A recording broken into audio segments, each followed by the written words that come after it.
Today's video coming at you from Jerusalem, from Yafo Street. I have a question for you. How come Jews wear Tzitzith? What am I talking about? Here, let me show you.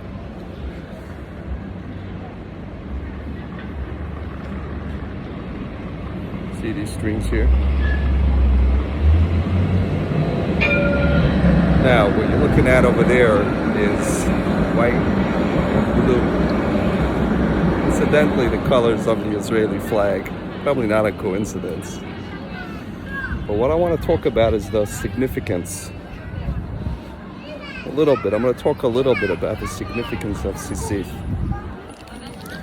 It talks about in the Torah that the purpose, the intent that God gave His commandment to the sons of Israel is to remind them not to stray after their hearts and after their eyes.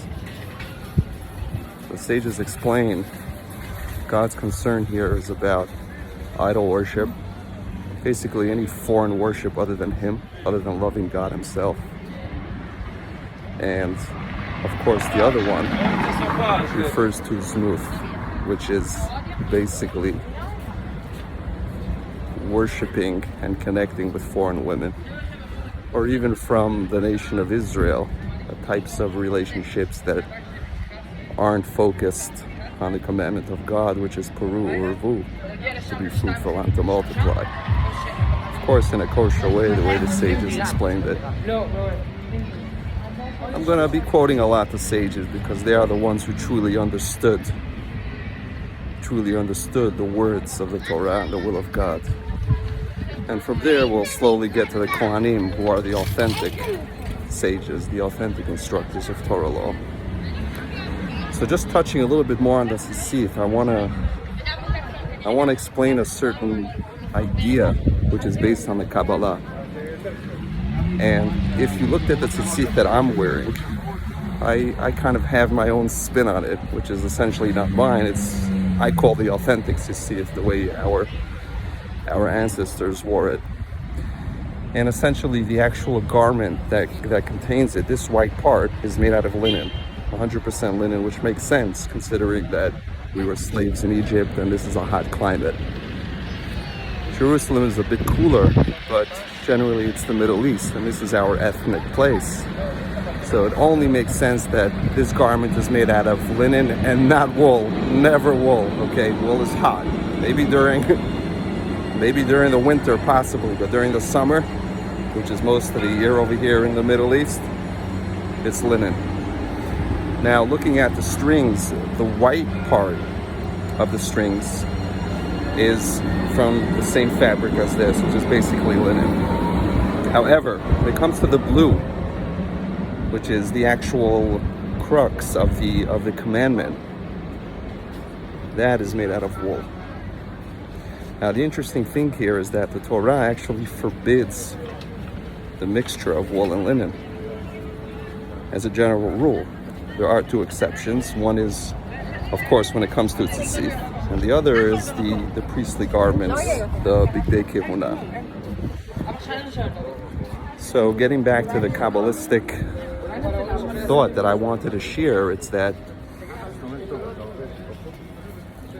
the wool symbolizes Hevel, which was Cain's younger brother,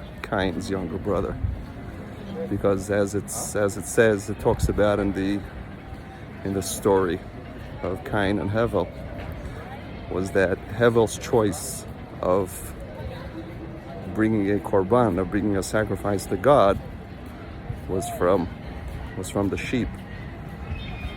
Whereas when it came to Cain, he brought from flax. He brought from the fruits of the earth. So when we're looking at these two materials, we start to see a bit of a connection here. The blue is, of course, wool, which symbolizes Hevel. And the white, which is made out of linen, which comes from the flax plant, symbolizes Cain. So generally speaking, these two don't mix together, as we know. And we saw what happened. For those that don't know, Cain actually murdered Hevel. And what we're symbolizing here essentially is the holy union of these two forces of Cain and Abel. So that's the thought. That's the thought behind it.